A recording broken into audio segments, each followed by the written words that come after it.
GETTY Nigel Farage has conceded UK will cough up a divorce bill. The Ukip politician made it clear he does not support the eyewatering settlement as bitter Brussels officials dig their heels in and refuse to move on to the second phase of talks, which could signal a trade deal. Brexit talks remain deadlocked, with Britain refusing to bow to stubborn EU demands for a £53 billion €60 billion divorce settlement. Nigel Farage tweeted, "Paying a €50 billion bill is my prediction for what the government will eventually do, not an endorsement of their position." Theresa May and Brexit Secretary David Davis insist that the UK have already made concessions and it is now up to Brussels to show flexibility at the negotiating table. Getty: Theresa May is pushing for Brexit talks to enter the second phase. Paying a €50 billion bill is my prediction for what the government will eventually do. Nigel Farage: But a stubborn EU has insisted Britain pays a bigger divorce bill offer before it is ready to move on to the second phase of talks. Mr. Farage's comments were in response to The Spectator, after the magazine revealed the Ukip leader told their source the UK would raise a €20 billion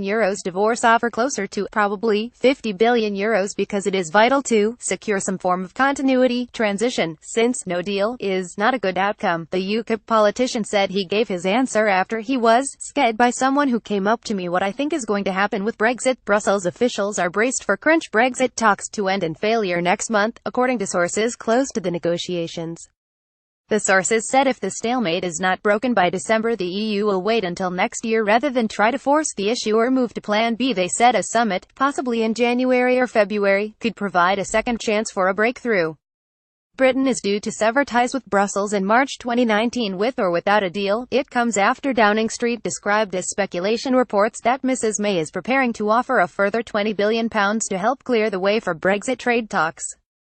Getty: Farage was a main voice behind the Leave campaign. The Sun reported the offer would be made ahead of a crunch Brussels summit in December, when leaders of the remaining 27 EU states will decide whether sufficient progress has been made on the UK's divorce bill as well as citizens' rights and the Irish border to move on to the second phase of Brexit negotiations, dealing with the future relationship.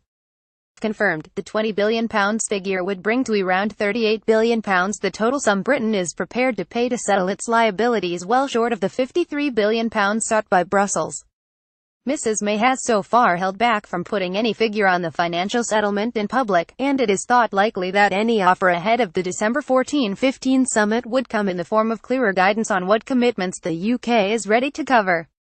The Prime Minister's official spokesman said reports of a £20 billion figure were yet more speculation.